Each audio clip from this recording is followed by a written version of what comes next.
So, a couple of weeks ago, the newest Disney film, Raya and the Last Dragon, came out in theaters or on Disney Plus for a premium price. Yesterday, I got to go see the film in theaters, and right now, I'm going to give you my thoughts.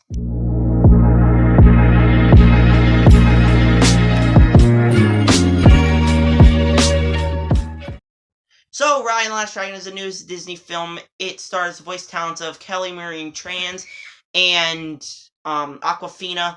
And the story follows Raya, a young warrior, as she comes to go get the last dragon so they can go on a journey to find the remaining dragon gems and use it to bring peace and harmony to the broken world. This was one of my most anticipated films of 2021. I was so excited for this film ever since the first teaser. Now, the first trailer made me think, is it just going to be too much baby comedy? But I still went to go see it yesterday with my friend Brandon. You should go check him out on Letterboxd. He is Blockbuster Brandon. He wrote a review for this one. I'm not going to spoil anything he thought. So just go check out that in Letterboxd. Find out his review. But this is just my thoughts on the film. One quick thing while I'm here, I started to film my review this morning, and I repositioned my lamp, and it snapped. It broke, so I'm going to try to super glue it, see if that works. If it doesn't, then I'll probably just go buy a new one, or welcome to this position, or I'll just find a way, but right now, we're sticking right here in this little corner of my room, just to let you know. But anyways, before I give you my thoughts on Raya and the Last Dragon, make sure to subscribe, hit the like button, hit the bell, and comment down below. What were your opinions on Raya and the Last Dragon? Did you think it over-exceeded your expectations, or was it a bit disappointing for you? I'd love to know all that and more. And with that said, here's my thoughts, and this film was everything I expected it to be. I do have a couple negatives, and I want to get those out of the way first. First off, me and my friend Brandon, we both thought there was something missing from the film. We both didn't know what we thought was missing, but we both thought something it was missing from the whole film, and we just don't know what. I've kind of concluded it down to a specific scene, probably the scene when I got up to go to the bathroom, but I'm not really sure. I've kind of another conclusion down to the fact that nothing of the film really stands up to what the first 20 minutes are. I will talk about that in a moment. But there's something missing from the film that really kind of confused me, and we just both don't know what was missing now. Maybe when it comes on Disney Plus, we're both going to watch it again. Maybe then we get our true thoughts on what is going to happen. But for right now, we both know something is missing from the film. It kind of put a little sour taste in my mouth, even though the film was amazing. Yeah, but I think that's my only negative.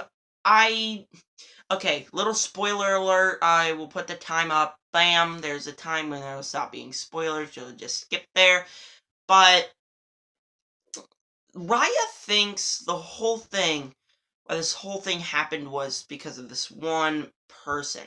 And that's kind of true, but it kind of fell a little off because it was Raya's fault for trusting this one girl, and then the girl backstabbed her. So, I mean, she's a guardian. She probably shouldn't have taken her to the Dragonstone anyways, but she did.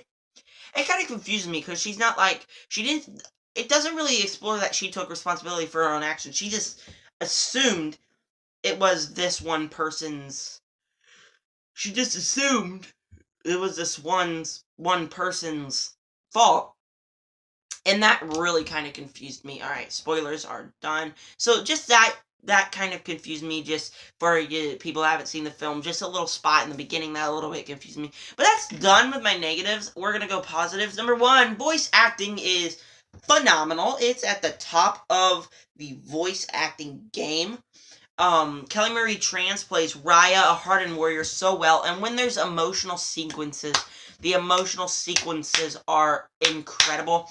The sequences are probably some of the best I've seen in Disney. Probably some of the best emotional sequences since Big Hero 6's the reveal of who killed Hero's brother. That just emotion's really good. Now, Aquafina, she's not as emotional or hardened as Raya is.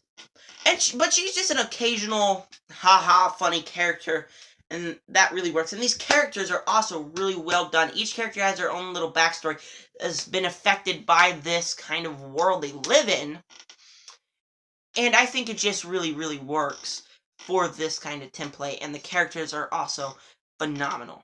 The action sequences are best animated action sequences I've ever seen.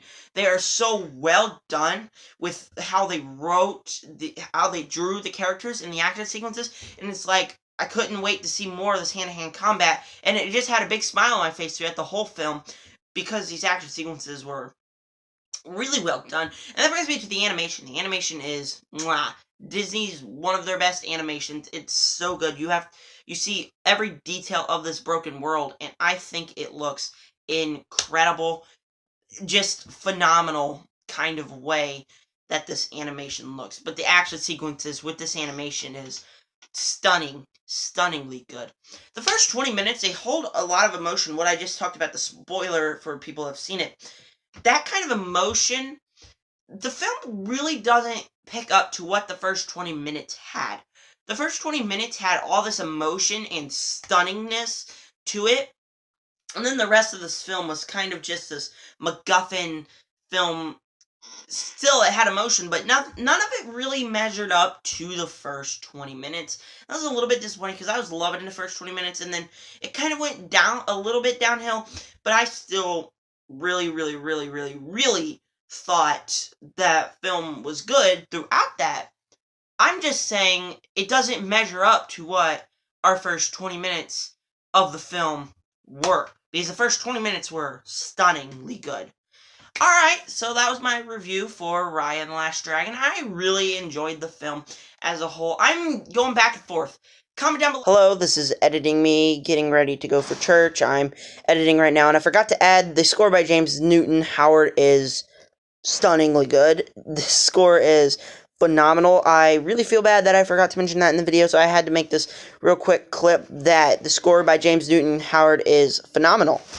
Below, should I do a spoiler review if you have seen the movie? Because there are some things I want to talk about, but then again, I'm not sure if I can make a whole 10-minute video out of spoilers, so I just don't know. It's currently, right now, it's second place on my list. I do think that the thing missing, I have to kind of pinpoint it down, and I don't really think it, unless I watch it again, it will deserve to be second place on my list, but it's currently, right now, it's second favorite movie, because it's still kind of missing something. I just want to let that know. And I can't forget, I'd probably give it an A. I was going back and forth between an A and an A minus, and currently right now I'll probably have to give it an A. An 8.5 out of 10, and 3.5 stars. 3.5 stars. I think that's good enough. Now, maybe I'll go a little higher when I watch it again, but there is something clearly missing from the film that I just need to watch it again to pinpoint what was missing. But overall, Raya and the Last Dragon I don't really think was disappointing. I just really think that one thing missing, and I'll just have to watch it again. But anyways, that was my review for Raya and the Last Dragon. Make sure to subscribe, hit the like button, hit the bell, and comment down below. What were your opinions on this film? Were they as great as everyone expected it to be, or was it a bit disappointing? I wanted to talk about this one before I reviewed Yes Day or Earwig and the Witch, so stay tuned for Thursday. Or maybe tonight. Maybe tonight I'll do one, but I don't know, because it's this morning, but whatever. Maybe tonight I will do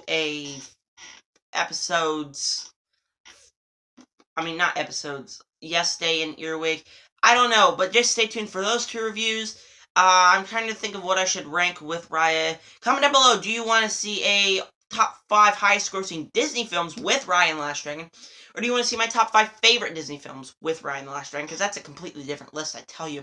But anyways, this has been Exactly Movie Chat Production. Stay tuned for all those videos. Subscribe, hit the like button, hit the bell, and comment down below. What did you think of Raya and the Last Dragon? And with that said, make sure to always subscribe to Join the Nerd Army.